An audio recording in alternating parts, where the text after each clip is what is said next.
What? Whoa. Excuse me. Hey, good morning. Happy post-Valentine's Day. I'm going to talk about that in a moment, but if you are on with me, good morning. I'm going to let Facebook do its thing and send out its notifications and let you know that I am live.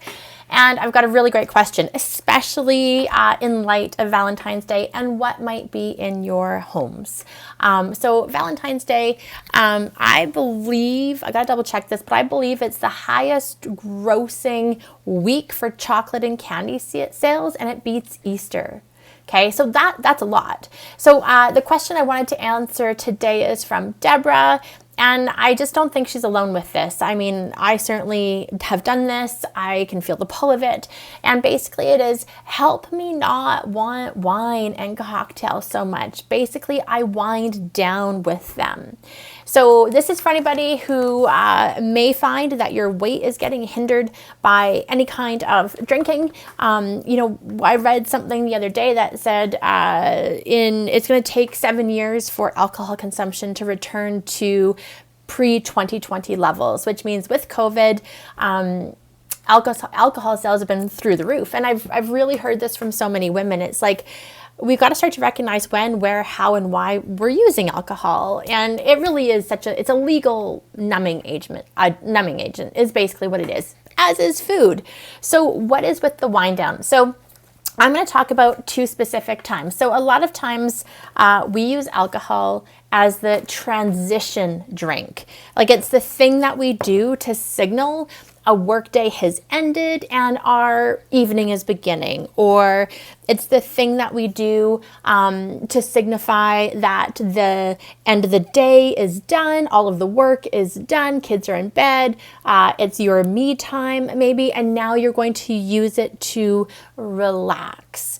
Tell me if anybody's watching this. Deborah, if you're watching this, you can also tell me more in the comments. I can see them. And so, first of all, part of it is not just, oh, I should never drink again, or, oh, there's something wrong with me because I'm using the alcohol. That's not it. The reason that diets are so crazy, actually, I'm going to see if I can draw this, is we have this thing, right? So I'm going to just, give me 2 seconds here. And this is going to be helpful, so let me draw it. But this is the simple cue, routine, reward loop. Okay, so cue, there's a trigger, the routine is what you do, and the reward is what you're getting from it. Here, I won't use my third finger. Is what you're getting from it. So let's just talk about it. The routine is wine. If you don't drink wine or a cocktail, what else do you do? Like, what else? What are some other cues here? What are your witching hours? So that could be 4 p.m., 5 p.m. It could be 9 p.m. So what time of day is going to be your cue? It could be a thought or a feeling state. So the feeling state could be bored. The thought might be that you're stressed.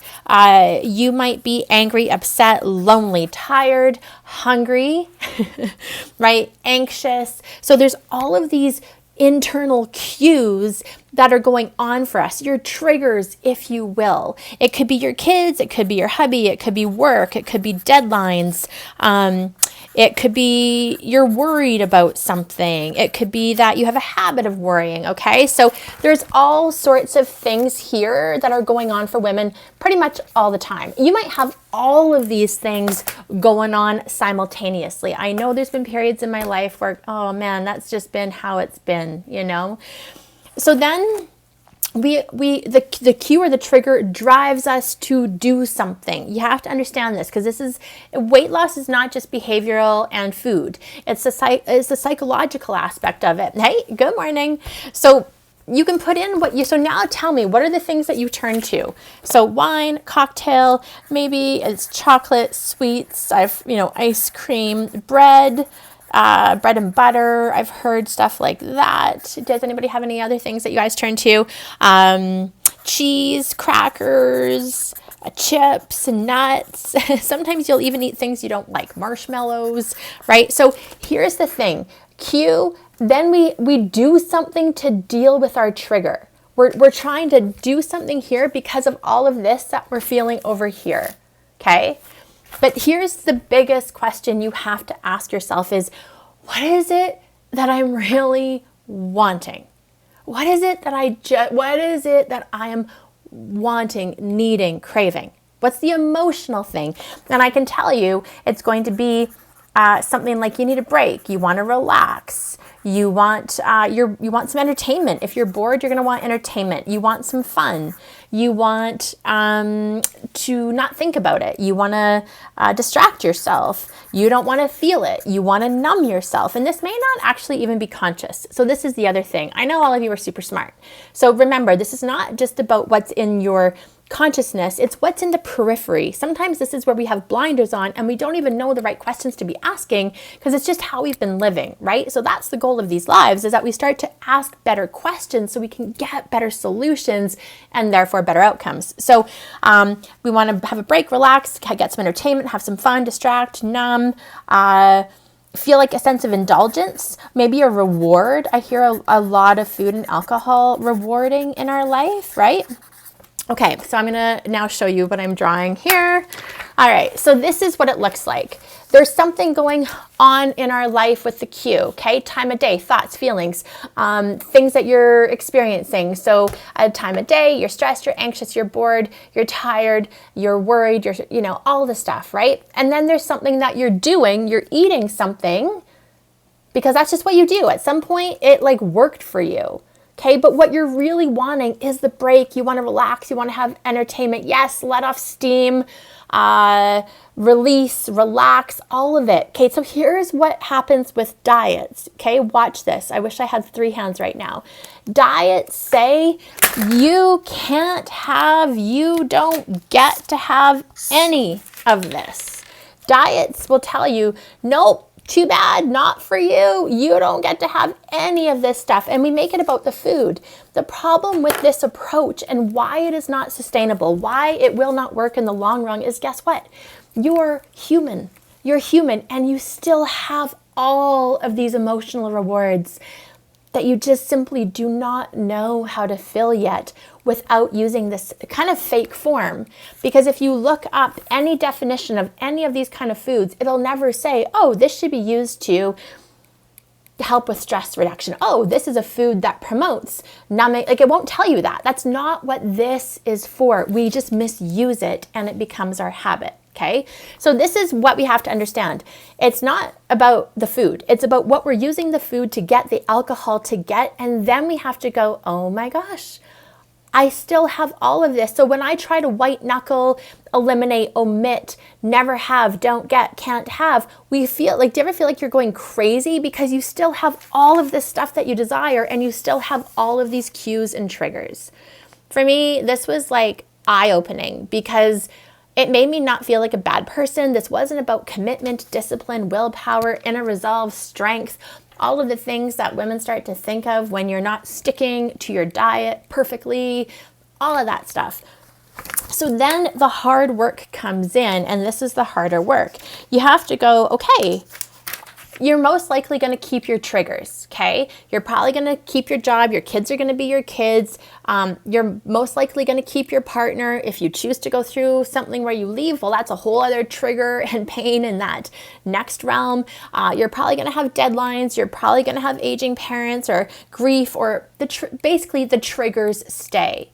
This is why when people go to those weight loss resorts for a month, it's beautiful because you have no triggers. But then you go back to your real life and all the weight comes back again because you don't know how to deal emotionally with what's going on in your life.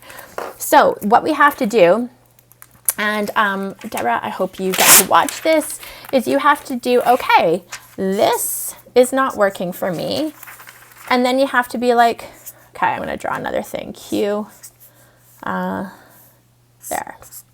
So now you have to go, okay, these things are not helping me get to my health goal, my weight loss goal. These things are actually sabotaging things. So I know in my mind they're not working. And this is where you have to get creative and resourceful, and you have to problem solve. And this is where when we're already tired, already stressed, we don't want to do this work, but it is the critical work here. You have to ask yourself, what else? And this is where your inner critic, your mean girl, that voice in your head is going to tell you you're dumb or get all noisy or be mean to you so you don't figure out these solutions. But you have to ask yourself, okay, what am I willing to do instead? I've got these cues, right? The triggers. I have the desire for these same emotional rewards. What are some other ideas I could do here to give me, it's all backwards on this, sorry. What are some ideas that will still give me the reward? What are some things that when I'm feeling or dealing with all of this emotional stuff, I can practice and see if it gives me a bit of relief for what I'm looking for over here? That's the work. And this is why staying on the superficial level of just foods, of just can, can't, rigid rules, this is why the weight comes back, because wherever you go, there you are with your head, your heart, you're living your life, right? You're momming, wifing, working, volunteering, you're doing all the things. Is this landing, right? Can you see how this is so much deeper than just eat this, don't eat that, right? It's really how we're cultivating our emotional resiliency, our emotional maturity, and learning how to develop healthier coping mechanisms. Now, here's the thing. You're going to not like your ideas. You are going to feel the pull of this so strongly, this middle section that I've X'd out here, because it's been what you've been doing. It's your habit. Your brain loves habits. It loves not having to think. It loves just doing what you've always done so that it's a practiced, easy thing that you don't even think about. So, this is where ideas, and you're more than welcome to throw some in the chat. You're more than welcome to throw some of the things that are working for you in the comments below this live. It's very helpful to see what other people are doing, right? So I'm gonna show you some things here. Okay. So you might have to go, okay, well, when I have all of these triggers, what are some non-food, non-alcohol things I can do that is going to help me get the emotional reward that I'm seeking, right? So maybe it's a bath or tea or a walk or an actual conversation with a friend. I left off the D. Maybe you're going to give yourself permission to just read for 20 minutes. So for Deborah, for you, if that's that winding down thing, the tendency will be to want the wine, the cocktail. You'll have a whole story about how it helps you wind down. And so as long as you keep that story, that's going to be exactly what it gives you because you've empowered it, that drink, to provide that, that solution. But it's in here, right? So when you start to go, okay, and I challenge all of you, take 10 minutes and don't overthink it. Don't overanalyze it. Your inner critic's going to say, well, that's not going to work. I don't feel like doing that. It's too cold. I don't want to go for a walk. I don't want to do this. Well, do you want to stay stuck in the problem of emotional eating or drinking, or do you want to get creative and try to find a solution? Both are hard. It is hard to wake up and not feel good in your body. And it's hard work in the beginning to figure out what can I do instead besides eat and drink. Eating and drinking, it's easy. It's easy.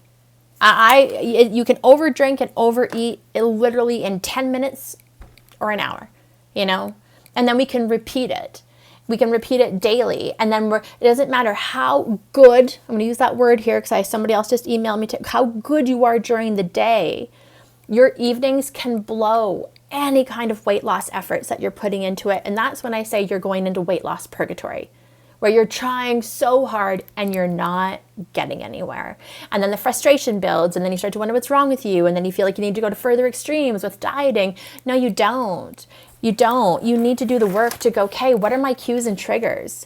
What are the ways that I'm currently handle them? Identify it, name it to tame it, so you at least know what you're doing. This is so good, Deborah, that you're like, yeah, I use it to wind down. You already have most of this, so you've already got most of this figured out. What we need to do now is go, okay, that it's just not going to work for me long term. What else can I do instead? And this is exactly what, we do in the academy. It's not about this food's a good food, this food's a bad food. It's about doing the deeper emotional work and allowing yourself to be supported while you figure it out, not being perfect, but learning how to ask yourself better questions so you can actually figure out better solutions and solve the real problem. And then the weight loss is just an outcome of that. That's it. I know I make it sound so simple. I know it's not. I was an absolute rewarder with wine, number with wine, rewarder with chocolate chips. I know the pull of it. I know and understand the work involved, and I know what's on the other side. When you break those habits, create new ones. I know how you change as a woman, your emotional resolve, your emotional resiliency, and it's great. It's great, but it's a process. So I'm going to be super curious to hear any thoughts, comments, feedback on this live. We're coming in hot Tuesday with like getting to the real issue so that you don't waste your time. Don't waste your time focusing on the wrong things. Women don't have enough time or energy to do that anymore. You've probably tried that approach, didn't work. Let's do it differently together. All right. If I didn't already say it, because I know I didn't, huge welcome to all of our new members in this group. The questions coming in are amazing. Build the connections. We're going to keep trying to serve in a higher way so that there's some accountability. There's ideas. There's things that you're up to, that we're celebrating your wins. Women are posting about 1 pound, 2 pounds lost in a week. It's amazing. It's amazing. That's how we do it. Imagine if you kept it up for a month, 2 months, 3 months. Imagine how you'd feel by summer. So a lot of this is just committing to the process, staying patient, and keep going. All right. We'll see you tomorrow.